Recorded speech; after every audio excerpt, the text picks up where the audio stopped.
Hello दोस्तों, आपका स्वागत है मेरे यूट्यूब चैनल आरजे ज्ञान क्लासेस में। तो ये है हमारा टेस्ट सीरीज नंबर 158 जो कि south eastern railway Ranchi division का क्वेश्चन है।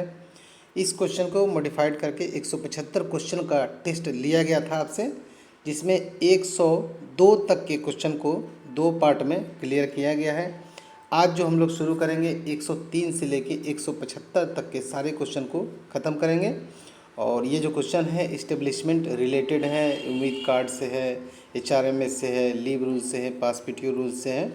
जो सभी डिपार्टमेंट में काम करने वाले जो कर्मचारी हैं और जो डिपार्टमेंटल एग्ज़ाम की तैयारी कर रहे हैं, सब के लिए बेनिफिशियल है। आप जेई की तैयारी करते हो या एडब्ल्यूएमई की करते हो या वेलफेयर एपीओ, सबके लिए यूज़फुल है। तो कंबाइंड जो हमारा टेस्ट सीरीज होता है उसमें लास्ट में जो दिया जाता है क्वेश्चन, वो इस्टेब्लिशमेंट का क्वेश्चन दिया जाता है। तो हम लोगों ने कैरेज, वैगन, लोको सब कर लिया है। अब हम शुरू करेंगे हम लोग इस्टेब्लिशमेंट। चलिए शुरू करते हैं क्वेश्चन नंबर 103 से। इससे पहले यदि आप चैनल पर नए हैं तो चैनल को सब्सक्राइब कर लीजिए।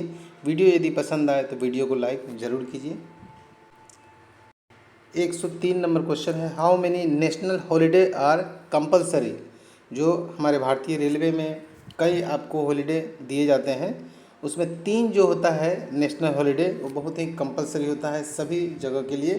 बाकी रीजनल जो फेस्टिवल होते हैं उसके अकॉर्डिंग जो हॉलीडे है वो दिया जाता है। कहीं पर होली का हॉलीडे मिलेगा, कहीं होली का नहीं मिलेगा। कहीं आपको जो ये साउथ के जो कई रीजन हैं उसमें जो लोकल फेस्टिवल होते हैं, बोनालू होता है, बोगी होता है, तो उसका फेस्टिवल वहाँ मिलता है। लेकिन जो नॉर्थ के रीजन है वहाँ जो फेस्टिवल होता है उसके अनुसार उनको मिलता है। लेकिन 3 जो हॉलीडे हैं वो एनएच कहलाते हैं और एनएच 3 ही मिलते हैं। और वो जो एनएच है वो पहला है 26 जनवरी, दूसरा है 15 अगस्त और तीसरा है 2 अक्टूबर। तीनों जो एनएच है वो दिए जाते हैं। यदि आप एनएच के दौरान यदि सीएनडब्ल्यू ओपन लाइन में है या ऐसी जगह है जहाँ रोज़ जो काम होता है आपको वीकली रेस्ट एक कोई भी चुन के लेना पड़ता है, ऐसी जगह यदि काम करते हैं तो आपको हॉलीडे जो एनएच है उसका अलाउंसेस भी मिलता है। और 50% डीए होने के बाद जितने भी अलाउंसेस थे वो लगभग चेंज हो गए हैं। ठीक है, तो इसमें जो अलाउंसेस मिलते हैं वो भी आपको जानना ज़रूरी है, क्योंकि एग्ज़ाम में पूछा जा सकता है। यदि वेलफेयर की तैयारी कर रहे हैं, एपीओ की तैयारी कर रहे हैं तो पूछा जा सकता है। जेईएडब्ल्यू में भी पूछा जा सकता है। तो इसमें है कि यदि लेवल 1 में है, लेवल 1 में और लेवल 2 में है, यानी कि लेवल 1 से लेकर लेवल 2 में है, और एनएच के दौरान यदि आपने कार्य योगदान वर्क किया है तो आपको 480 रुपीज़ का प्रावधान रखा गया है। ठीक है, पहले ये 384 था। दूसरा है लेवल 3 से लेवल 5 में यदि है तो 596 यानी 596 रुपया रखा गया है। पहले ये 477 था। उसके बाद लेवल 6 से लेके लेवल 8 में यदि काम कर रहे हैं और आपने एनएच के दौरान काम किया है तो आपको 788 रुपये दिए जाएंगे। लेवल 8 से ऊपर के किसी भी स्टाफ के लिए एनएच अलाउड नहीं है। ठीक है, उसके बाद यदि लेवल 6 से 8 में नॉन गज़टेड पोस्ट पर हैं तो ही आपको ये एनएच का लाभ मिलेगा। तो ये सब ध्यान में रखिएगा। चलिए 2 रेस्ट्रिक्टेड हॉलीडे भी होते हैं जो आपको एग्ज़ाम में आते हैं और बहुत लोगों को समझ में नहीं आता है। जो हेडक्वार्टर का ऑफिस है या ऐसे ऑफिस हैं जिसमें सिर्फ क्लर्क और ये ओएस ये सब जो है कार्यरत हैं, और जहाँ 5 दिन का जो ये लिया जाता है मंडे से लेकर सैटरडे तक का जो वर्किंग आवर होता है, वो मंडे से लेकर फ्राइडे तक का ड्यूटी होता है, सैटरडे और संडे क्लोज होता है। इस तरह के ऑफिस में 2 रेस्ट्रिक्टेड हॉलीडे भी रखे गए हैं जिसको आरएच कहा जाता है। ठीक है, तो 2 उनको मिलता है। जनरली वर्कशॉप स्टाफ या सीएनडब्ल्यू को वो नहीं मिलता है, ये भी आप याद रखेंगे। ये आरएच जो है ऑफिसेज में आरएच 2 लीव अलग से दिए जाते हैं। जो बड़े बड़े जो ट्रेनिंग इंस्टीट्यूट के ऑफिस हैं या हेडक्वार्टर ऑफिस हैं उसमें ये मिलते हैं। और उनका जो वर्किंग आवर्स भी आपसे पूछ सकता है और पूछा भी गया है कि ऐसे ऑफिस में जो वर्किंग आवर है वो 40 आवर्स का होता है पूरा वीकली। ठीक है, चलिए हम लोग आगे देखते हैं। क्वेश्चन नंबर 104 देखते हैं। 103 हो गया। 103 का सबका जो आंसर है वो डार्क कर दिया गया है क्योंकि ये आंसर की है। की से ही वीडियो बनाया जा रहा है। जो हमारा टेस्ट होता है उसमें पहला जो क्वेश्चन दिया जाएगा उसमें किसी भी प्रकार का डार्क आंसर नहीं मिलेगा। बाद में जो आंसर की दिया जाता है इसी तरह से दिया जाता है। इससे का फ़ायदा क्या है कि आप 10 से 15 मिनट में सारे क्वेश्चन को याद कर सकते हैं। ठीक है, चलिए आगे देखते हैं। Question number 104, workman compensation act, the act has been renamed as. जो वर्कमैन कंपनसेशन एक्ट है उसका नाम बदल के रख दिया गया है एम्प्लॉय कंपनसेशन एक्ट। ऐसा इसलिए रख दिया गया है कि इसका लाभ सबको मिले, वर्कमैन को मिले, एम्प्लॉय को मिले, सबको मिले। ठीक है, इसका जो नाम था पहले जो वर्कमैन कंपनसेशन एक्ट 1923, ठीक है, अब इसका नाम रख दिया गया है एम्प्लॉय कंपनसेशन एक्ट 1923। ठीक है, तो याद रखिएगा ये 1 जुलाई 2024 से इफेक्ट मतलब कम इनटू फोर्स हो गया। 1 जुलाई 2024 से लागू हो गया, वर्किंग में आ गया है। ठीक है, इसका जो पुराना नाम था वर्कमैन कंपनसेशन एक्ट, नया नाम हो गया है एम्प्लॉय कंपनसेशन एक्ट। चलिए आगे देखते हैं। Question number 105, which conduct rule is related to gift. Railway service and conduct rule का भी आपको पूरी तरह से विश्लेषण करके अच्छा से पढ़ाई करना है क्योंकि कोई भी रूल आ जाते हैं। जितने भी रूल दिए गए हैं टोटल 26 रूल है, तो जितने भी रूल दिए गए हैं वो सारे रूल से आपको याद होना चाहिए कि उसमें क्या दिया गया है और उस जो दिया गया है उसका रूल नंबर क्या है वो भी आपको याद रखना है। ठीक है, तो जो ये रेलवे सर्विस कंडक्ट रूल 1966, इसका जो हेडिंग है रेलवे सर्विस कंडक्ट रूल 1966, इसमें जो गिफ्ट का रखा गया है रूल नंबर 13 में, 13 का ए में होता है डॉरी यानी कि दहेज रखा गया है। तो 105 नंबर क्वेश्चन का A3 होगा। गिफ्ट के कुछ रूल्स भी रखे गए हैं कि यदि कोई कर्मचारी या ऑफिसर जो ABC ग्रुप से बिलोंग करता है या D से, तो उसको एक प्रावधान रखा गया है कि यदि A ग्रुप में है, ठीक है, B, C और D, इन सब ग्रुप में यदि काम कर रहे हैं, ये 4 ग्रुप ही हैं रेलवे में, तो ये सब ग्रुप में यदि काम कर रहे हैं, तो यदि A ग्रुप में हैं और आपने किसी प्रकार का मैरिज, शादी किया या एनिवर्सरी किया या आपके यहाँ कोई अंत्येष्टि हुआ यानी फ्यूनरल जिसको कहा जाता है, कोई रिलीजियस आपने आयोजन किया, पूजा कोई आयोजन किया बड़ा सा, तो उसमें यदि कोई आपको गिफ्ट देता है तो A क्लास में यदि जॉब है, ऑफिसर है, तो 25,000 का आप गिफ्ट ले सकते हैं। ठीक है, B कैटेगरी में है तो 15,000 का गिफ्ट एक आदमी आपको दे सकता है और C कैटेगरी में है तो टोटल एक आदमी 7500 से ज़्यादा का गिफ्ट नहीं दे सकता है। ठीक है, D कैटेगरी में है तो 1,000। ठीक है, हाँ 1,000। उसी तरह अन्य कोई कार्यक्रम करते हैं, इसमें जो है आपके रिलेशन वाले आएंगे, आपके सगे संबंधी आएंगे, आपके दोस्त आएंगे, इस तरह के आयोजन में जिसमें कि मैरिज हो गया या एनिवर्सरी हो गया या फ्यूनरल्स हो गया या रिलीजियस कोई आपने आयोजन किया है, तो उसके बाद यदि अन्य किसी प्रकार का पार्टी करते हैं जिसमें आपके ऑफिस के लोग इन्वॉल्व होंगे, तो उसमें अलग रूल लगाया गया है। उसमें लगाया गया कि यदि A या B कैटेगरी में है, A प्लस B के लिए सेम है, 5,000 तक के गिफ्ट स्वीकार किया जा सकता है। इससे ज़्यादा का गिफ्ट लेने के लिए आपको परमिशन लेना होगा गवर्नमेंट से। C प्लस D में है तो आपको 2,000 तक का गिफ्ट आप ले सकते हैं। ठीक है, और 13A जो रूल है वो दहेज से संबंधित है, आप जानते भी हैं। 14 जो है public demonstration in hour of railway servant. ठीक है, 15 नंबर में लिखा है प्राइवेट ट्रेड और एम्प्लॉयमेंट, मतलब किसी प्रकार का बाहरी जो है इनकम का स्रोत आप नहीं कर सकते हैं और हमारा क्लास भी इनकम का स्रोत नहीं है। जो भी आप लोग पैसे टेस्ट फी या मटेरियल के देते हैं वो टाइपिस्ट को चला जाता है। 15A है, उसमें लिखा हुआ है subletting and revocation of government accommodation, मतलब जो क्वार्टर से संबंधित रूल है वो 15 में दिए गए हैं। इस तरह से टोटल 26 रूल हैं और 26 रूल आपको याद होना चाहिए किस रूल में क्या कहा गया है और यदि कहा गया है तो वो रूल नंबर कितना है। ठीक है, चलिए 106 में हम लोग चलते हैं। Question number 106, statutory minimum wages is fixed under. वैधानिक न्यूनतम मजदूरी जो है निर्धारित की जाती है वो मिनिमम वेजेस एक्ट 1948 के तहत की जाती है। Minimum wages act 1948। ठीक है, तो इसका आंसर हो जाएगा ए। आगे देखते हैं question number 107, which grade pay is payable to an employ of level 1 as third MSCP. MSCP यदि लेवल 1 में कोई कर्मचारी है और उसको एमएससीपी तीसरा मिलेगा तब उसका कौन सा ग्रेड पे होगा, यही पूछा जा रहा है। तो पहला जो यदि लेवल 1 का कर्मचारी है तो 1800 ग्रेड पे में कार्यरत है। ठीक है, उसके बाद एक प्रमोशन होगा तो 1900 ग्रेड पे में चला जाएगा एमएससीपी के तहत। तीसरा एमएससीपी 2000 का ही होता है, ऐसा नहीं सोचिएगा कि 2400 का होता है। और दूसरा, ठीक है, तीसरा जो होता है वो 2400 का होता है, यानी कि दूसरा जो एमएससीपी होता है वो 2000 का ही होता है, 2400 का ग्रेड पे का नहीं होता है।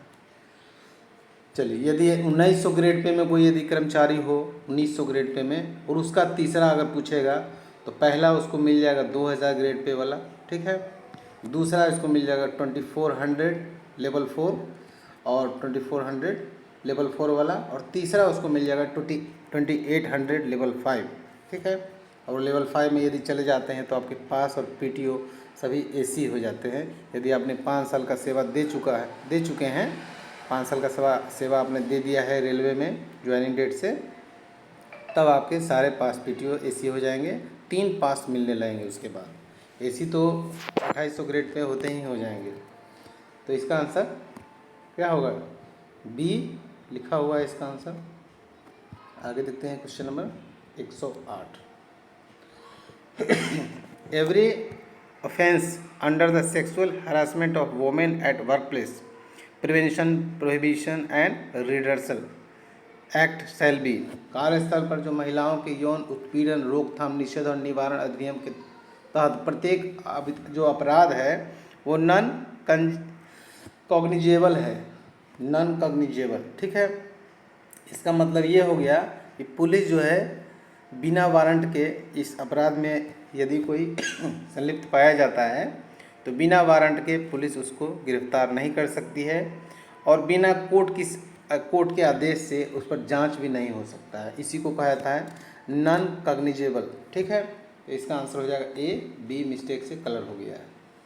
आगे देखते हैं question number 109, the budget estimates are prepared by railway for submission to the railway board in month of, यानी कि बजट जो प्रिपरेशन होता है रेलवे का बजट एस्टिमेट वो पहले सितंबर में होता था, अब नवंबर में कर दिया गया है। तो इसका आंसर हो जाएगा सी, नवंबर। जो बजट जो ये एस्टिमेट जो होता है वो करेंट जो ईयर चल रहा है उसका संशोधित अनुमान होता है और जो आने वाला वित्त वर्ष होता है उसके लिए बजट अनुमान होता है। दोनों मिला के जो बजट का जो एस्टिमेट होता है वही होता है, नवंबर में जमा किया जाता है। तभी तो 1 फरवरी को बजट पेश किया जाएगा। आगे देखते हैं, बजट से संबंधित फाइनेंशियल रूल का भी वीडियो बना हुआ है, यदि आपने नहीं देखा है तो ज़रूर देखिएगा। लिखिएगा आप यूट्यूब में कि आरजे ज्ञान क्लासेस फाइनेंशियल रूल। कोई भी चैप्टर आपको रेलवे में यदि नहीं मिल रहा है कोई इसका समाधान तो आप डायरेक्ट लिखिए आरजे ज्ञान क्लासेस कैसनब होगी, आरजे ज्ञान क्लासेस लीव रूल्स, आरजे ज्ञान क्लासेस पास पीटीओ रूल्स, आरजे ज्ञान क्लासेस एलएचबी, ये सारे आप लिखिए। एलएचबी, कोच, वैगन, लोकोमोटिव सारे आपको मिल जाएंगे। ठीक है, आगे देखते हैं question number 110, deceased employee quarter can be allotted to his son daughter if he या she is appointed on CG within dash months. यदि कोई डिसीज्ड एम्प्लॉय यानी कि मृतक जो कर्मचारी है उसके बेटे या बेटी को ये जिन्होंने सीजी के तहत नियुक्ति ले लिया है और जो कर्मचारी की मृत्यु हो जाती है उसके बाद कम से कम 24 महीने जो है नॉर्मल रेंट पर क्वार्टर रखने का प्रावधान है। और उस दौरान यदि उन्होंने सीजी अपॉइंटमेंट ले लिया है तो वो क्वार्टर उनके बेटे या बेटी को दे दिया जाता है। ठीक है, इसका आंसर हो जाएगा D24। आगे देखते हैं question number 111। For considering appointment under CG dependent of employee who die or permanently crippled in the course of duty are categorise as priority.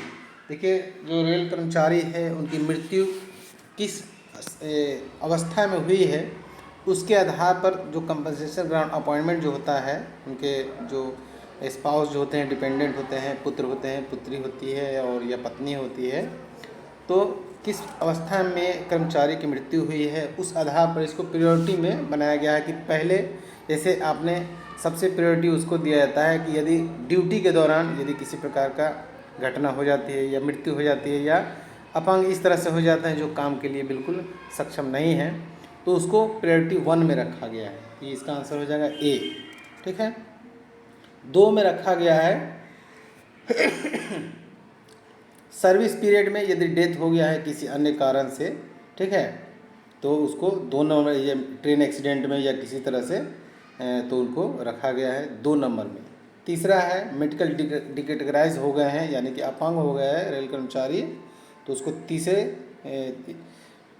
ये डिकेटेगराइज जो होता है, डिकेटेगराइज, वो 4 नंबर में रखा गया है। तीसरा नंबर में यदि किसी प्रकार का डेथ सर्विस में पीरियड में किसी भी प्रकार का डेथ हो जाता है तो उसको 3 में रखा गया है। 2 में रेलवे में जो एक्सीडेंट हो जाते हैं, ये ड्यूटी के दौरान आने जाने के दौरान अगर हो जाता है तो उसको 2 नंबर पर रखा गया है। और ड्यूटी परफॉर्मेंस कर रहे हैं यानी काम कर रहे हैं उस दौरान यदि मृत्यु हो जाती है तो उनको पहला रखा गया है। फिर से एक बार सुन लीजिए, काम के दौरान ऑन स्पॉट ड्यूटी हो जाता है, यदि आप काम कर रहे हैं रेल का उस दौरान, तो आपको पहले प्रायोरिटी दी जाती है। दूसरा है कि रेलवे जो आने जाने के दौरान या जो कार्यरत हैं उस समय सर्विस में हैं, डेली ड्यूटी जा रहे हैं, उस पीरियड में किसी प्रकार का एक्सीडेंट रास्ते में भी हो जाता है तो उसको दूसरा नंबर रखा गया है। ठीक है, रेलवे एक्सीडेंट ड्यूरिंग ड्यूटी, उसको ऑफ ड्यूटी में भी जो है ना, रेलवे एक्सीडेंट में यदि किसी प्रकार की घटना हो जाती है तो दूसरा नंबर रखा गया है। तीसरे नंबर पे सर्विस पीरियड में किसी प्रकार का भी डेथ हो जाता है तो तीसरा नंबर रखा गया है। और चौथा नंबर में मेडिकल डिकेटेगराइज यदि हो गया है कर्मचारी तो उसको चौथा नंबर रखा गया है। ठीक है, ये क्वेश्चन आपको आते हैं और उसके बारे में, जो क्वेश्चन आते हैं उसके बारे में सारा विश्लेषण आपको करके दे दिया जाता है। यदि अगली बार एग्ज़ाम यदि आप बैठते हैं तो आपको ज़रूर इसका लाभ मिलेगा। 112 नंबर देखिए, second class A pass in which colour. देखिए, पास के जो कलर होते हैं, अब तो कलर का सिस्टम ख़त्म हो गया, सब HRMS से मोबाइल से जनरेट होता है और निकालने का भी ज़रूरत नहीं होता है, उसी पर जो है पास का कोड आ जाता है और जो उसका UPI नंबर हो, ये नंबर जो होता है वो भी आ जाता है उसका पास का जो नंबर है वो भी मिल जाता है और तुरंत टिकट भी कटा सकते हैं। लेकिन ये क्वेश्चन पूछा जाता है पहले जब ये पास के कलर जो हम लोगों को ऑफलाइन मिलते थे तो उस दौरान जो कलर होते थे वो, यदि फर्स्ट क्लास ए पास है तो उसका कलर वाइट माना जाता है, वाइट होगा। ठीक है, वो मिलता था, अभी भी मिलता है लेवल 8 से लेके, ठीक है, लेवल 8 से लेके ऊपर के लोगों को फर्स्ट क्लास ए पास मिलता है। और फर्स्ट क्लास जो है सिर्फ फर्स्ट क्लास पास, जिसमें कि सेकंड क्लास में ट्रेवल कर सकते हैं, वो लेवल 6 और 7 को दिया जाता है। ठीक है, सेकंड क्लास ए पास जो होता है येलो, वो लेवल 2 से लेवल 5 तक के दिया जाता है, जो कि AC पास होता है। और सिर्फ सेकंड क्लास, ठीक है, जो कि पिंक या रेड होता है, ठीक है, वो होता है लेवल 1 के लिए, जो कि हालांकि वो भी लेवल 1 में यदि हैं तो एक ही पास मिलता है, यदि नया ज्वाइनिंग है तो एक ही पास मिलता है 5 साल तक, और वो आपको सेकंड क्लास ए का ही पास मिलता है। लेकिन यदि आपने 5 साल पूरा कर लिया है और लेवल 1 में ही है तो एक पास आपको सेकंड क्लास ए का मिलेगा, बाकी 2 पास सेकंड क्लास का मिलेगा। ए का मतलब AC। ठीक है, तो इसका आंसर हो जाएगा येलो। सेकंड क्लास जो ए पास होता है वो येलो होता है, सेकंड क्लास का जो पास होता है वो रेड होता है या पिंक उसको कलर में आता है। फर्स्ट क्लास जो पास होते हैं वो ग्रीन कलर होते हैं और फर्स्ट क्लास ए पास जो होता है वो वाइट कलर होते हैं।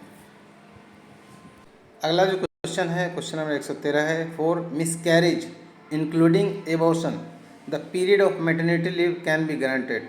जो किसी प्रकार का मिसकैरेज हो जाता है यानी कि इसको हिंदी में गर्भपात कहा जाता है, यदि रेल कर्मचारी जिनका गर्भपात हो जाता है या मिसकैरेज हो जाता है उस दौरान उनको 45 डेज़ का स्पेशल जो है छुट्टी दिया जाता है। ठीक है, तो इसका आंसर बी होगा। यदि आपका इस महिला कर्मचारी हैं और चाइल्ड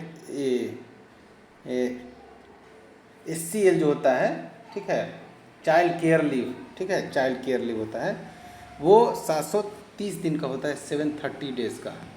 और जो मैटरनिटी लीव होता है मातृत्व अवकाश जिसको कहा जाता है वो 180 डेज़ का होता है।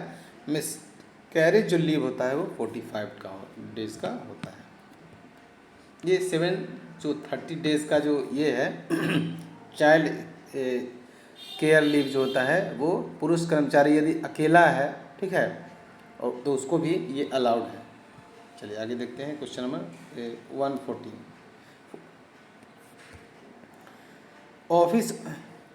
Officer of which department can not be member of tender committee.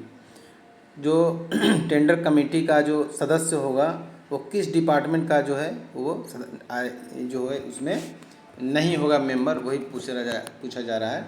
तो जो इस तरह के टेंडर कमेटी में सब कुछ जो काम करता है उसके बारे में जानता है तो वो उसका सदस्य तो होगा ही नहीं।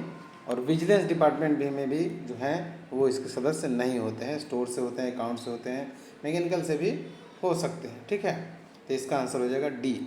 आगे देखते हैं question number 115। In CGA against divisional controlled post power of considering cases of appointment of dependent brother sister are vested with. मतलब जो है मंडल ये नियंत्रित पद यानी कि डिवीज़न जो के कंट्रोल में जो पद आता है वो CGA में सिस्टर या ब्रदर की नियुक्ति के मामले में विचार करने का जो शक्ति है वो DRM के पास है। ठीक है, आगे देखते हैं question number 116। Secret ballot election are conducted by railway for. Railway में जो गुप्त मतदान कुछ दिन पहले ही आयोजित किया गया था वो रिकॉग्नाइज ट्रेड यूनियन के लिए किया जाता है, रिकॉग्निशन ऑफ ट्रेड यूनियन। ठीक है, 116 के हो जाएगा सी। जो सबसे ज़्यादा चुनाव में मत प्राप्त करेगा उसको ये जो है 5 साल के लिए उनको मिलता है अधिकार, 5 साल तक वो अपनी सेवा रेलवे में दे सकते हैं। जो भी कर्मचारी के अधिकार है उसके लिए लड़ सकते हैं, कर्मचारी हित का काम कर सकते हैं। ठीक है, कर्मचारी की बात जो है गवर्नमेंट तक के पास रख सकते हैं। चलिए आगे देखते हैं question number 117। The colour scheme of the strip in Umeed card for the beneficiary of retire railway employee. जो उम्मीद कार्ड दिए जाते हैं वो रिटायर रेलवे एम्प्लॉय को भी दिए जाते हैं, सर्विंग जो रेलवे एम्प्लॉय है उसे भी दिए जाते हैं, रिटायर रेलवे एम्प्लॉय के जो डिपेंडेंट होते हैं उनको भी दिए जाते हैं, और जो सर्विंग रेलवे एम्प्लॉय के डिपेंडेंट होते हैं उन्हें भी दिया जाता है। ठीक है, तो उसका कलर में और उसका जो लेटर होता है आपने देखा हो किसी में Z लिखा होगा लास्ट में, किसी का A लिखा होगा, किसी का B लिखा होगा, तो उसका भी नियम है। ठीक है, क्या नियम है पहले देखते हैं। सर्विंग एम्प्लॉय यदि है तो उसमें जो उम्मीद कार्ड होता है इसी में स्ट्रिप इस तरह से ऊपर में एक कलर और एक नीचे में कलर दिया जाता है, बाकी बीच में तो सब लिखा हुआ होता है। ठीक है, तो सर्विंग जो एम्प्लॉय होगा उसका उम्मीद कार्ड में नीचे और ऊपर दोनों में ब्लू स्ट्रिप होगा। यदि आपके पास उम्मीद कार्ड होगा तो आप देख सकते हैं दोनों ऊपर और नीचे ब्लू स्ट्रिप्स लगाया जाता होता है कलर, यानी कि ये जो होगा कलर ब्लू होगा, ये भी कलर ब्लू होगा। उसके बाद उसके जो मेडिकल बेनिफिशियरी होंगे, जो सर्विंग एम्प्लॉय के पत्नी होंगे, उसके बच्चे होंगे या उनके डिपेंडेंट जो होंगे, उसमें टॉप में तो ब्लू होगा ही। ठीक है, ब्लू टॉप में होगा ही, नीचे येलो कर दिया जाएगा। ठीक है, तो याद रखिएगा ब्लू और येलो। यदि सर्विंग एम्प्लॉय है तो ऊपर नीचे ब्लू, और सर्विंग एम्प्लॉय के डिपेंडेंट है तो उनके ऊपर तो ब्लू होगा ही, नीचे येलो हो जाएगा। उसके बाद पेंशनर में देखते हैं। पेंशनर में ऊपर और नीचे दोनों ग्रीन होगा। यदि पेंशनर है, रिटायर एम्प्लॉय है, तो उनको ऊपर और नीचे दोनों ग्रीन होगा। उसमें क्या था, दोनों ब्लू था सर्विंग एम्प्लॉय में, और पेंशनर में दोनों ग्रीन होंगे। और पेंशनर जो होंगे यानी रिटायर्ड जो एम्प्लॉय होंगे, उसके परिजन जो होंगे, उनके बेनिफिशियरीज जो होंगे, उनके ग्रीन तो ऊपर होगा ही होगा, येलो नीचे होगा। ठीक है, तो सिर्फ आपको येलो, ग्रीन और ब्लू 3 कलर याद रखना है। ठीक है, हमने ICF का स्प्रिंग में आपको ये बताया था, YBG बताया था। कलर कोडिंग के लिए A ग्रुप का येलो होता है, B ग्रुप का ब्लू होता है, YB, और G से ग्रीन C ग्रुप का ग्रीन होता है। तो इसमें भी वही फॉर्मूला याद रखिएगा, YBG, येलो, ब्लू और ग्रीन 3 ही कलर है। यदि सर्विंग एम्प्लॉय है तो ऊपर नीचे ब्लू, और रिटायर एम्प्लॉय है तो ऊपर नीचे ग्रीन, और नीचे जो येलो स्ट्रिप्स होगा वो दोनों में होगा। ठीक है, उसी तरह जो इसके जो होते हैं अंक जो होता है, आपके नंबर भी होते हैं उम्मीद कार्ड में। तो पहला जो 3 डिजिट होता है, फर्स्ट 3 डिजिट, वो IPAS का कोड होता है आपका। ये भी जो आपका PF नंबर होगा, IO नंबर जो होगा वही होगा, पहला 3 डिजिट। नेक्स्ट 8 डिजिट जो होता है वो कंप्यूटर जो जनरेट करके दे दे, यानी इसको कह सकते हैं रैंडम ऑटो जनरेटेड। ठीक है, तो दूसरा 8 जो डिजिट होगा वो ऑटोमेटिक कंप्यूटर द्वारा जनरेट किया जाता है, वो कुछ भी हो सकता है। ठीक है, तो 8 3 11 डिजिट का होता है, 11 हो गया। लेकिन लास्ट में लिखा हुआ होता है AZ, ठीक है, YB। इसका क्या मतलब हो गया? तो एम्प्लॉय के लिए यदि कोई सर्विंग एम्प्लॉय है तो उसका उम्मीद कार्ड के लास्ट में अंक जो 11 अंक के बाद जो लास्ट होता है उसमें A लिखा रहेगा। ठीक है, और रिटायर या पेंशनर जो होंगे उसका Z लिखा होगा। बाकी जो है डिपेंडेंट के लिए जो ABCD से लेके ए तो हो गया इधर एम्प्लॉय के लिए हो गया, सर्विंग एम्प्लॉय के लिए। B से लेके Y तक के कुछ भी हो सकते हैं। ठीक है, उनके जो डिपेंडेंट हैं उनके। चलिए, तो हमने इतना सारा जानकारी एकत्र कर लिया, सभी को याद भी रखना है, एग्ज़ाम में ये सब पूछा जाता है। ठीक है, ये गोल वाला सिलेक्ट हो गया ना, गोल वाले की ज़रूरत नहीं है। अच्छा, हम लोगों को क्या करना है, पेन सिलेक्ट करना है। ठीक, चलिए आगे देखते हैं। Who has the authority to permit charges in HOER classification? HOER classification में जो परिवर्तन है, permit to change in HOER, change करने के लिए जो रेल के अंदर जिसको पावर दिया गया है वो PCPO है। ठीक है, और ऐसे जनरली आपसे पूछा जाता है, PCPO ऑप्शन में नहीं होगा तो रीजनल लेबर कमिश्नर के पास ये पावर होता है कि HOER का जो वर्गीकरण होता है जिसमें सबका रेस्ट का आवर, ठीक है, स्टैंडर्ड वर्किंग आवर, ये सब बांटा गया है कि कौन कितना घंटा काम करेगा, कौन किस कैटेगरी में होगा, वो रीजनल लेबर कमिश्नर के पास पावर है। और नहीं तो रेल के अंदर आप PCPO के पास भी ये पावर है। 118 का हो जाएगा B। आगे देखते हैं क्वेश्चन नंबर 119। चलिए, as per section 2 in the factory act who will be the called an adult. Factory act का सेक्शन 2 में कहा गया है कि एडल्ट कौन होता है। एडल्ट का मतलब हो गया जिन्होंने अपना एज 18 साल पूरा कर लिया है। ठीक है, एक एल्डोसेंट भी होता है, एल्डोसेंट, ठीक है, युवा। उसमें कहा गया है कि जिसने अपना एज 15 साल तो पूरा कर लिया है लेकिन 18 पूरा नहीं किया है, उसको कहा जाता है एडल्सेंट। ठीक है, और चाइल्ड जो जिन्होंने अपना जो एज है वो अभी 14 साल पूरा नहीं किया है उसको चाइल्ड कहा गया है फैक्ट्री एक्ट में। लेकिन वही आप चाइल्ड लेबर एक्ट का अलग नियम है। ठीक है, चाइल्ड लेबर एक्ट में कहा गया है कि चलिए चाइल्ड लेबर एक्ट का अभी चर्चा जब आएगा क्वेश्चन तब करेंगे। फिलहाल फैक्ट्री एक्ट के सेक्शन 2 में ये सब लिखा हुआ है। सेक्शन 2 का A में कहा गया है एडल्ट के बारे में, जिन्होंने 18 साल एज पूरा कर लिया है उनको एडल्ट कहा जाएगा। सेक्शन 2 का B में कहा गया है कि एडोलसेंट वो है जिन्होंने 15 साल तो एज पूरा कर लिया है लेकिन 18 साल का एज नहीं पूरा किया है। और चाइल्ड सेक्शन 2 का C में कहा गया है कि जिन्होंने 14 साल कंप्लीट नहीं किया है उनको चाइल्ड कहा जाएगा। आगे देखते हैं question number 120। Split duty means duty in 2 or more space with intervening break, each of dash necessitated by exigencies of work and when the employee is free to leave his place of duty। मतलब एक विभाजित duty होता है जिसका अर्थ होता है कि 2 या 2 से अधिक अवधियों में ड्यूटी करना, ठीक है, बीच में कितना का ब्रेक हो, ठीक है, वो आपको बताना है कि कितना का ब्रेक हो। उस जो ब्रेक का जो पीरियड हो ऐसा हो जिसमें कर्मचारी अपना ड्यूटी का जगह भी छोड़ सकता है, ठीक है।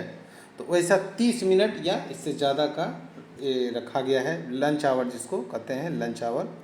उसमें वो ऐड होता है, यदि आपका 8 घंटे का ड्यूटी है और लंच आवर 30 मिनट का रखा गया है तो 8 घंटे 30 मिनट का टोटल ड्यूटी काउंट होगा। यदि 1 घंटे का लंच रखा गया है तो 9 घंटे का रखा जाएगा आपका ड्यूटी का आवर। तो इसका आंसर हो जाएगा सी। आगे देखते हैं, ए हो जाएगा, ए सॉरी लिखा हुआ भी है। आगे देखते हैं क्वेश्चन में 121। सबका आंसर डार्क कर दिया गया है, आप देख सकते हैं। The frequency of PNM at division level meeting for each recognise union. Division level पर जो PNM की मीटिंग होता है रिकॉग्नाइज यूनियन के जो साथ में होता है वो कब होता है? तो वो होता है प्रत्येक 2 महीने पर होता है, यानी 1 साल में 6 होता है, ठीक है। डिवीज़न लेवल पर, सब लेवल पर अलग अलग रूल है, याद रखिएगा। PNM, JCM, प्रेम, इसका भी वीडियो बना के अपलोड कर दिया गया है। आप देखना है तो लिखिएगा RJ ज्ञान क्लासेस, PNM, JCM, प्रेम रिलेटेड रूल्स, कुछ भी लिख सकते हैं, ज़रूर आ जाएगा। आगे देखते हैं क्वेश्चन नंबर 121। 121 हो गया, 122 देखना है। Where is the main bench of CAT, ठीक है। कैट का जो मेन ये बेंच जो है वो न्यू दिल्ली में है। ऐसे कई जगहों पर है लेकिन मेन इसका न्यू दिल्ली में है। किसी प्रकार के रेलवे में यदि किसी प्रकार के विवाद उत्पन्न हो जाते हैं कर्मचारी के बीच या कर्मचारी प्रशासन के बीच, और बहुत सारे जो रिजल्ट हैं JE वाले, वेलफेयर इंस्पेक्टर वाले या बहुत सारे, उसमें बहुत लोगों ने कैट में आवेदन भी किया है। लेकिन यदि किसी प्रकार का विवाद उत्पन्न हो जाता है JE के एग्ज़ाम में गड़बड़ी में, और एडमिनिस्ट्रेशन रिजल्ट किसी को दे देता है, किसी और को डाउट रहता है कि हमें भी, मेरा भी रिजल्ट होना चाहिए, किसी प्रकार गड़बड़ी हो गई है, हालांकि अब तो RR भी लेगा तो अब गड़बड़ी होने के चांसेस नहीं हैं। तो कैट में जाना जो है सबसे बड़ी बेवकूफ़ी है, क्योंकि यदि कैट में आपने आवेदन दे दिया तो आपका वैकेंसी 3-4 साल तक तो भूल जाइए, ठीक है। कई जगहों पर ऐसा हो चुका है और कैट में केस चल रहा है, 4 साल से भी ज़्यादा हो गए हैं, अभी तक कोई वैकेंसी, जब तक वो क्लियर होगा नहीं वैकेंसी होगा नहीं, ठीक है। तो जब तक वो क्लियर हुआ नहीं तब तक 4-5 साल बीत गया, तब तक जिसको JE बन के SSC बन जाना चाहिए था प्रमोशन होके, वो अभी तक टेक्नीशियन के रूप में कार्य कर रहा है, प्रमोशन होकर ज़्यादा से ज़्यादा MCM बन चुका है। तो कभी भी कैट में मत जाइए। लोकल जो प्रशासन है, आपने जो DRM है या CWM है या GM है, PCPO है, वहाँ तक मामलों को समाधान करने की कोशिश कीजिए। नहीं होता है तो छोड़ दीजिए, भूल जाइए। आपको फिर से री एग्ज़ाम के लिए अगर कह रहा है प्रशासन तो फिर से री एग्ज़ाम के लिए तैयार रहिए। यदि कैट में जाएंगे तो पूरा मामला ख़त्म हो जाता है, इसलिए कैट में जल्दी से नहीं जाइए, बहुत टाइम लग जाता है और उस बीच में 3-4 वैकेंसी निकल जाएंगे। और यदि आप पढ़ने में अच्छा हैं तो आप 3-4 वैकेंसी क्या, पहले वैकेंसी में ही आपका रिजल्ट हो जाएगा अगला बार। एक बार आपसे मिस हो सकता है, जाने दीजिए, लेकिन कैट में नहीं जाइए।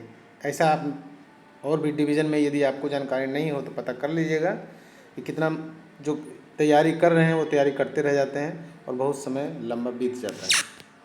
ये मेरा है ओपिनियन, आप अपना हिसाब से, किसी को है कि नहीं हम जल्दी से फैसला करवा लें तो कर सकते हैं। कैट इसके लिए ही बना है, न्याय दिलाने के लिए ही बना है कैट, और न्याय वहाँ से ज़रूर मिलता है। 100% सटीक जो फैसला होगा वो होगा, लेकिन टाइम बहुत लग जाता है क्योंकि उसके पास बहुत सारे केसेस भी होते हैं। चलिए हम लोग दूसरे लाइन पर चले गए थे। The hostel subsidiary and CEA can be claim concurrently, मतलब जो एक साथ इसका दावा किया जा सकता है, तो ये बिल्कुल सही है, यस है। आगे देखते हैं क्वेश्चन नंबर 124। हॉस्टल सब्सिडरी के रूल भी हैं कि 60 किलोमीटर आपका जो है जो आपका जहाँ आप काम करते हैं वहाँ 60 किलोमीटर के दूरी में होना चाहिए, ठीक है।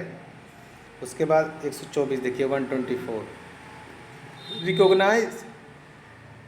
Recognition of trade union shall normally be valid for dash years. Trade union की मान्यता सामान्यतः 5 वर्षों के लिए होती है, ठीक है। पिछला इलेक्शन 6 साल पर हुआ था, लेकिन होती है 5 साल के, यहाँ 5 होगा। चलिए आगे देखते हैं question number 125। What is the age relaxation for direct recruitment for SC/ST candidate. SC/ST candidate के जो भर्ती होती है, सीधी भर्ती, डायरेक्ट रिक्रूटमेंट जो होता है, उसमें छूट कितना वर्ष का दिया गया है, तो 5 साल का छूट दिया गया है। यदि 30 साल में कोई एलिजिबल होता है तो वहाँ 35 साल तक भी आप एलिजिबल हो सकते हैं। 126 देखते हैं। Who is the appointing authority of group D in level 1 grade pay 1800 यानी 1800। तो जूनियर स्केल का जो ऑफिसर होता है वही इसका अपॉइंटिंग अथॉरिटी होता है। चलिए आगे देखते हैं क्वेश्चन नंबर 127।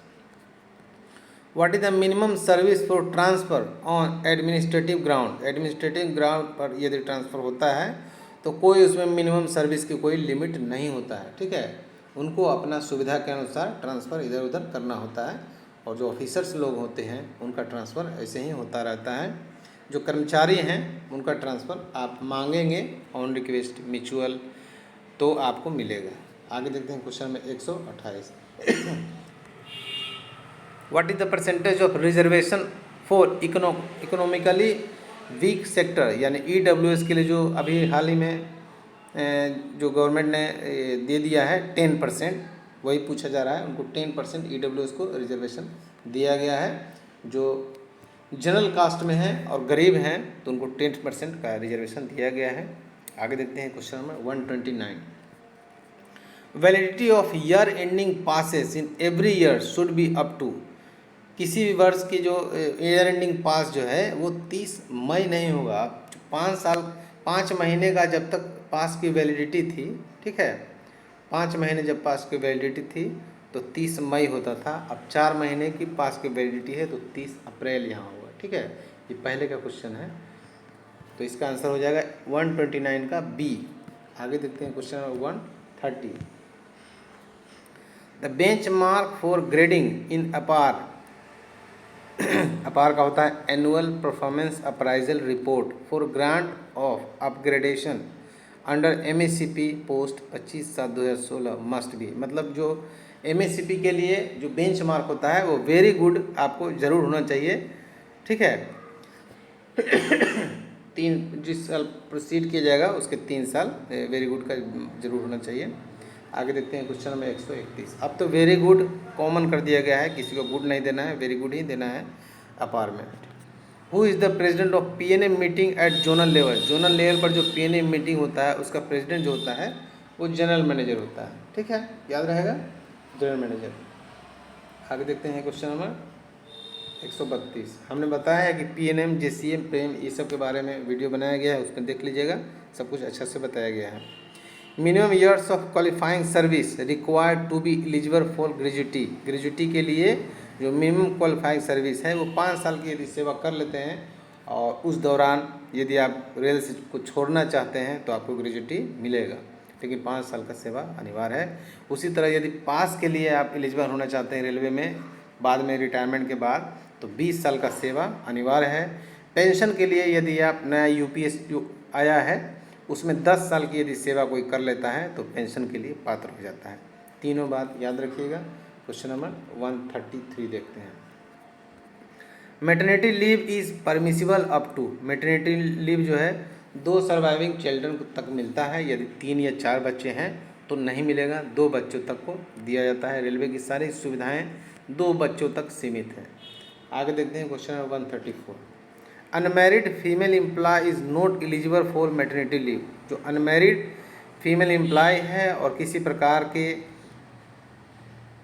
प्रकार से उनको बच्चा हो गया है तो भी उनको मैटरनिटी लीव का लाभ मिलेगा। जो मिसकैरेज वाला है 45 डेज़ का वो भी लाभ मिलेगा यदि अनमैरिड फीमेल एम्प्लॉय है तो, ठीक है। आगे देखते हैं क्वेश्चन नंबर, इसका बी हो जाएगा question number 135। ZRTI stand for zonal railway training institute, इसका फुल फॉर्म होता है, बस यही है। आगे देखते हैं question 136। 6 certificate up to 3 days can be given by. 3 दिन का जो होता है PMC, ठीक है, प्राइवेट मेडिकल सर्टिफिकेट, वो प्राइवेट डॉक्टर से भी आप ला सकते हैं और बहुत लोग इसका इस्तेमाल भी करते हैं। 3 दिन का PMC बना के छुट्टी भी लेते हैं और यही रेल का रूल है बाहर से भी। लेकिन 3 से जैसे ही प्लस होगा तो आपको रेलवे डॉक्टर का साइन होना ज़रूरी है और रेलवे के किसी हॉस्पिटल का ही वो जो है ना वो बनेगा सर्टिफिकेट, यानी कि RMC बनेगा, रेलवे मेडिकल सर्टिफिकेट, PMC नहीं बनेगा। तो 136 का हो जाएगा D। आगे देखते हैं 137। 3 दिन का जो होता है उसमें रेलवे के डॉक्टर या प्राइवेट डॉक्टर दोनों से करा सकते हैं। 137 देखते हैं, कपूरथला रेल वर्कशॉप पंजाब में है। बहुत ही आसान सा प्रश्न था ये। Question number 138। Diesel locomotive workshop is located at. Diesel loco workshop कहाँ है? DLW, अब उसका नाम हो गया है BLW, ठीक है, बनारस लोकोमोटिव वर्क्स, ये वाराणसी में है। आगे देखते हैं क्वेश्चन 139। GNSR ये रेलवे के रूल के बुक हैं, जनरल एंड सब्सिडरी रूल जिसको कहा जाता है, इसका फुल फॉर्म पूछा जा रहा था, ठीक है। 140 हो गया है। चलिए 140 नहीं हुआ है, 139 हो गया, 140 करना है, ठीक है।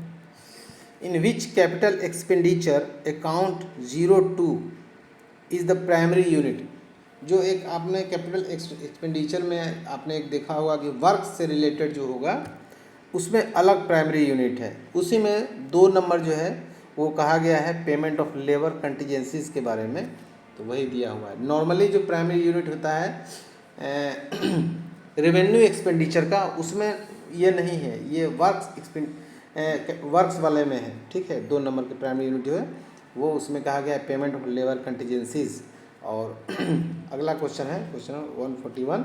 इसमें कहा गया है कि in which capital expenditure account 06 is primary unit. उसमें फ्रेट ऑन स्टोर कहा गया है, रेंट नहीं है, फ्रेट है, टाइपिंग मिस्टेक है, ठीक है। तो इसको फ्रेट ऑन स्टोर कहा गया है। चलिए आगे देखते हैं question 142। Indian railway financial code having volume. Indian railway financial जो कोड होता है उसमें 2 वॉल्यूम रखा गया है, वॉल्यूम 1 एंड वॉल्यूम 2। वॉल्यूम 1 में फाइनेंशियल जो है ऑर्गेनाइजेशन, ठीक है, बजट, फाइनेंशियल अप्राइजल, ठीक है, पार्लियामेंट्री कंट्रोल, जो फाइनेंशियल रूल का जो वीडियो बना है उस सब में वो जो चैप्टर हमने बोला वो सारा उसमें दिया हुआ है, ज़रूर देखिएगा। यदि सर्च करिए, नहीं तो हमारे चैनल के लोगो पर क्लिक करेंगे और फिर वीडियो में जाएंगे तो भी आपका सारा वीडियो मिल जाएगा। नॉर्मली सिर्फ एक ही वीडियो सर्च करना चाहते हैं तो लिखिएगा कि RJ ज्ञान क्लासेस फाइनेंशियल रूल, तो उसमें आपको सारा चीज़ पढ़ाया गया है, बहुत अच्छी तरह से बताया गया है। उस वीडियो को ज़रूर देखिएगा। और बहुत लोग नए भी हैं, यदि हमसे जुड़ना चाहते हैं, हमारे RJ ज्ञान क्लासेस को ज्वाइन करना चाहते हैं तो वीडियो के लास्ट में आपको बताया जाएगा। तो इसमें 2 वॉल्यूम होता है। पहला में हमने बता दिया कि फाइनेंशियल जो है ऑर्गेनाइजेशन होता है जो कि चैप्टर 1 में है, बजट चैप्टर 3 में है, फाइनेंशियल अप्राइजल चैप्टर 2 में है, पार्लियामेंट्री कंट्रोल चैप्टर 4 में है। ये सारे जो है वॉल्यूम 1 में है। वॉल्यूम 2 में है rule of classification of expenditure या अर्निंग या बहुत सारी चीज़ हैं, तो वॉल्यूम 2 में है। चलिए आगे देखते हैं 143। In Indian railway financial code volume 2 following is included, तो वही होगा जो हमने अभी बोला, rule of classification of expenditure and earnings, ये सब सारे जो दिए गए हैं वॉल्यूम 2 में दिए गए हैं। वॉल्यूम 1 में जो दिए गए हैं हमने अभी आपको बताया भी है। 144 देखिए, Indian railway board act associated. Indian railway board act associated with the year, ये 1905 में आया था Indian railway board, Indian railway board act.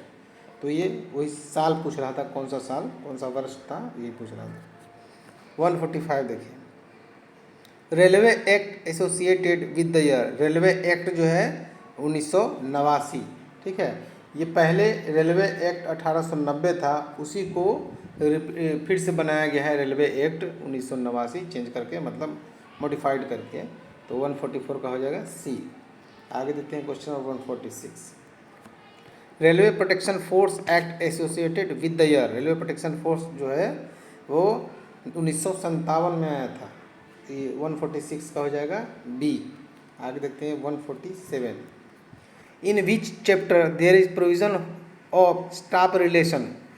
जो है स्टाफ रिलेशन जो है कर्मचारी का जो संबंध होता है वो किस में दिया गया है? तो Indian railway administration and finance code में दिया गया है। ठीक है, आगे देखते हैं question number 148 148। What is the codal life of staff car. ये जो कोडल लाइफ होते हैं उसका लास्ट जो अपडेट है 2016 तक के है, उसमें स्टाफ कार का जिक्र किया गया है, 7 वर्ष का होता है।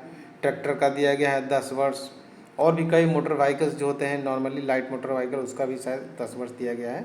तो ये सारे कोडल लाइफ से रिलेटेड भी आपको जो मेन जो रेलवे में इस्तेमाल किए जाते हैं वो आपको याद रखना चाहिए। 148 का हो जाएगा डी। 149 देखिए।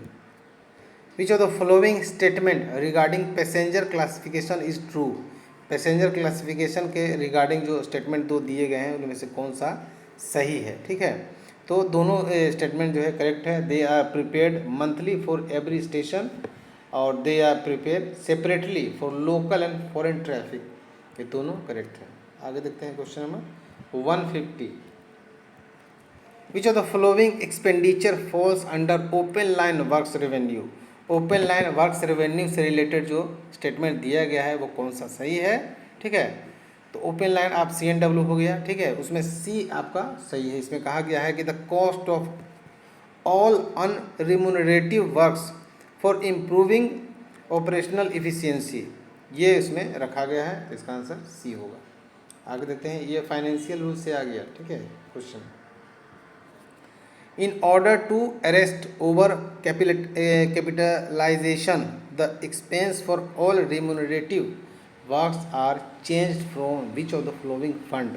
मतलब अति पूंजीकरण को रोकने के लिए सभी गैर लाभकारी कार्यों के व्यय निम्नलिखित में से किस फंड से लिया गया है? तो ये होता है डिफर्ड रेवेन्यू फंड, जिसको कहा जाता है अस्थगित राजस्व निधि, इसी से लिया जाता है। ठीक है, चलिए 152 देखते हैं। The development fund was started from which year. जो डेवलपमेंट फंड है वो 1950 से स्टार्ट किया गया था। आगे देखते हैं क्वेश्चन 153।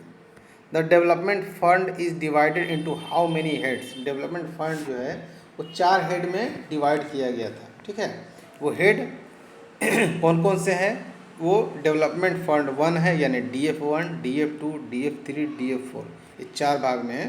पहला जो पार्ट है DF1, उसमें जो है कॉस्ट ऑफ पैसेंजर रखा गया है।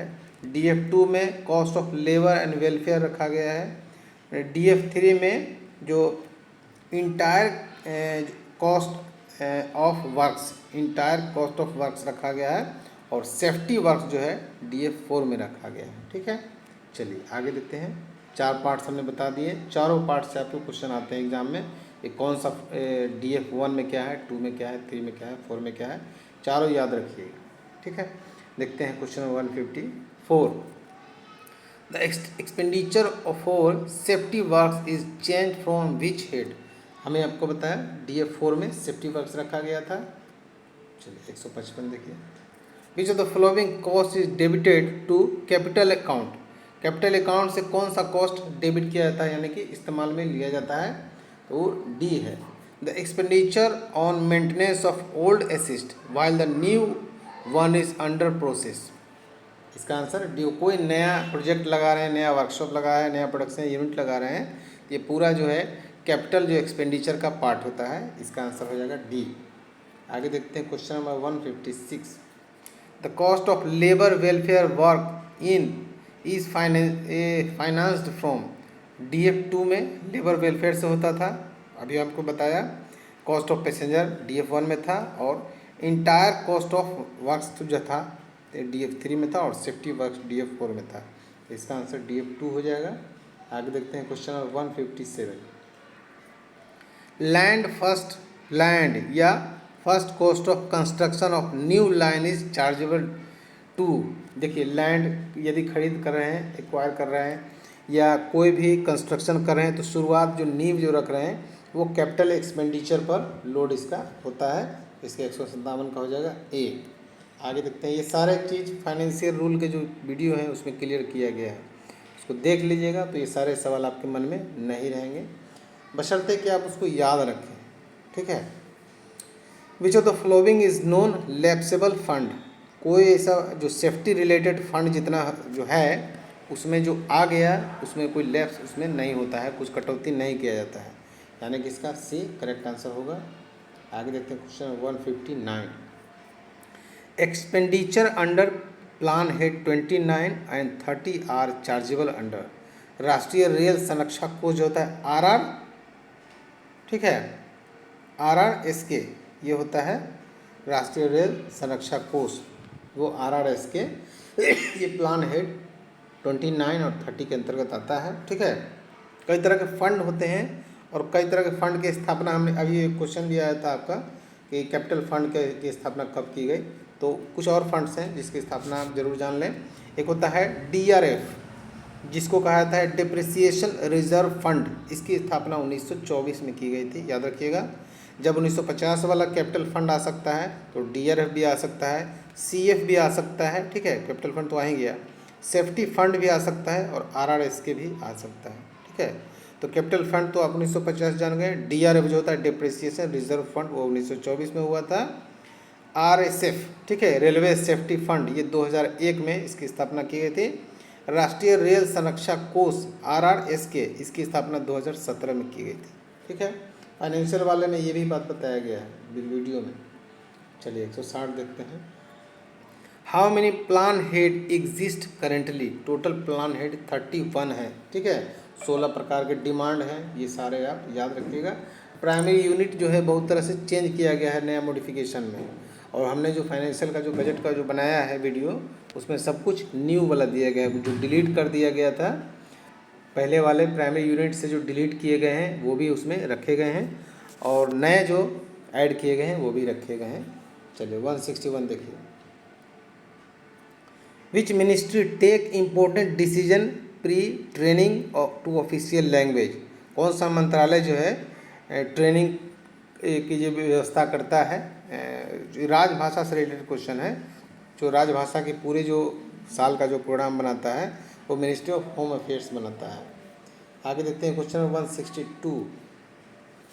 In which order name designation and sign board are to be exhibited.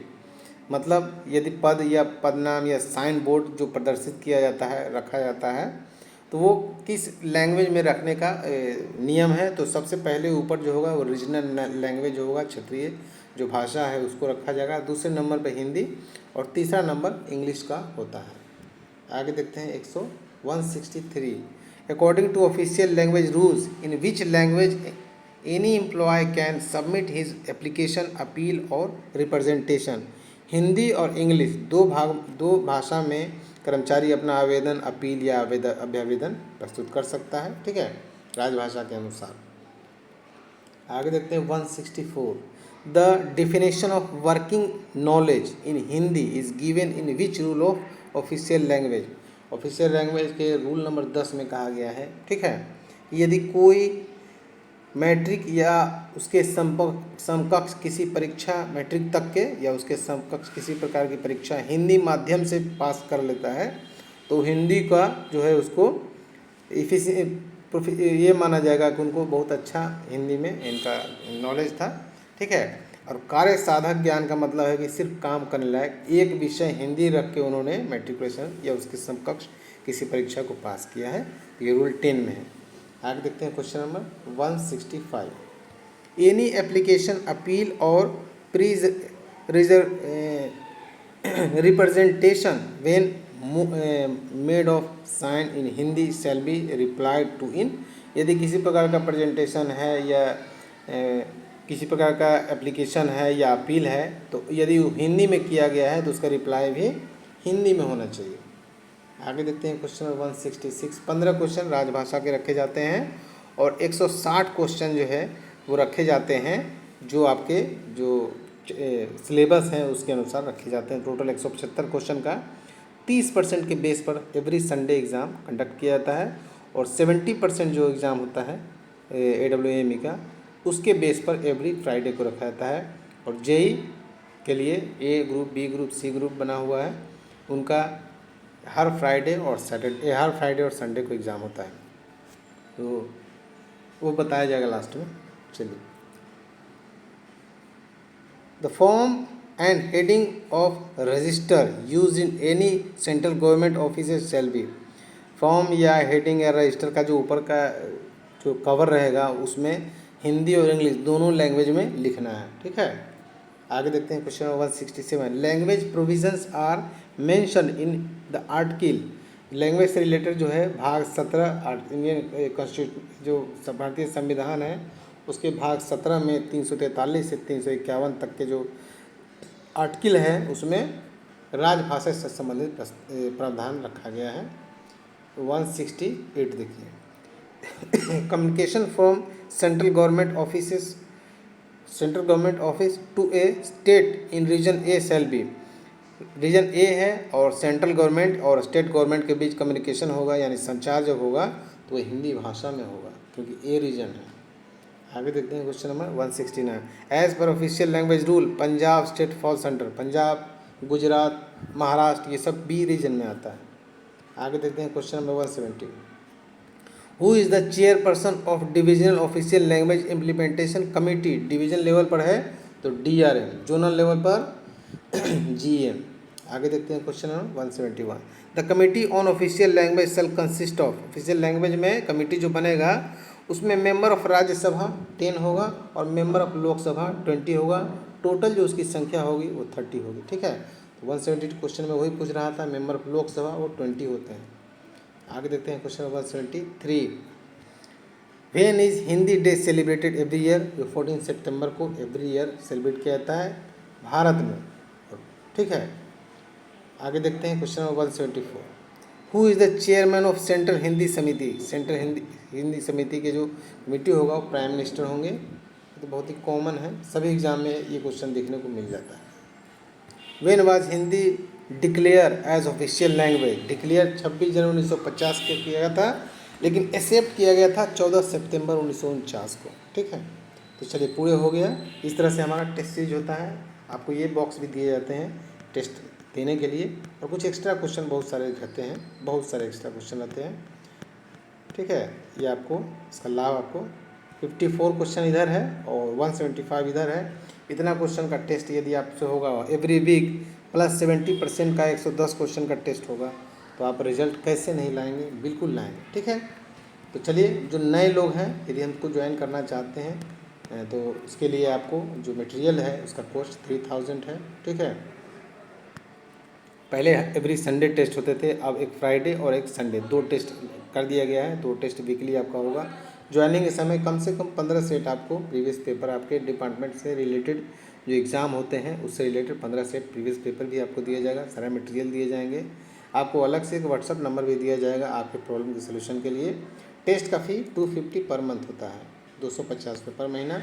Welfare का टेस्ट में ज्वाइन करना चाहते हैं तो आपको ज्वाइन करने की ज़रूरत नहीं है, लेकिन बाकी सभी में ये ज्वाइन करने के बाद ही आप टेस्ट दे सकते हैं। जैसे जेई या AWM के लिए ज्वाइन करना चाहते हैं तो सिर्फ 250 में टेस्ट नहीं दे सकते, आपको पहले ज्वाइन करना होगा तब टेस्ट देंगे। वेलफेयर में सिर्फ 250 पेड करके आप टेस्ट ज्वाइन कर सकते हैं। वेलफेयर का टेस्ट जो है एवरी संडे होता है। वेलफेयर और APO का कंबाइंड होता है एवरी संडे, फ्राइडे का नहीं होता है, सिर्फ संडे होता है। तो उसमें आप बिना ज्वाइनिंग फ़ी के भी आप ज्वाइन कर सकते हैं, लेकिन बाकी सब में आपको पहले ये पेड करना है, तब 250 पेड करके टेस्ट दे सकते हैं। सारा मटेरियल लीजिए, उसको पढ़िए, वीडियो देखिए, जो भी आपको क्वेश्चन में समस्या है वो क्वेश्चन हमको भेजिए, उसको हम क्लियर करेंगे। प्रीवियस पेपर जो दिया जाता है उसको भी पढ़िए, टेस्ट दीजिए, आपका रिजल्ट निश्चित होगा, कोई रिजल्ट रोक नहीं सकता है। लगभग 1000 प्लस हमारे जेई और लगभग 30 प्लस हमारे जो AWME ADME है वो बन चुके हैं। लगभग 30 प्लस हमारा 60 टेस्ट अभी तक कंप्लीट हो गया है वेलफेयर में, जिसमें 30 लोग अभी ही सिलेक्ट हो गए हैं। आने वाला फ्यूचर जब RRB एग्ज़ाम लेगा, जल्द ही लेगा, तब उसमें ज़्यादा और सिलेक्शन का परसेंटेज बढ़ेगा। पहले जो सिलेक्शन होते थे कहीं ना कहीं सेटिंग हो जाता था, तभी तो मुगल सराय में पकड़ा गया था, ठीक है। लेकिन अब नहीं होगा, अब और ज़्यादा रिजल्ट होंगे आरजी कैम क्लासेस के। चलिए हम लोग नेक्स्ट किसी न किसी डिवीज़न या वर्कशॉप के क्वेश्चन को लेकर आऊँगा आपके सामने वीडियो बनाने के लिए। तब तक के लिए धन्यवाद। जय हिंद।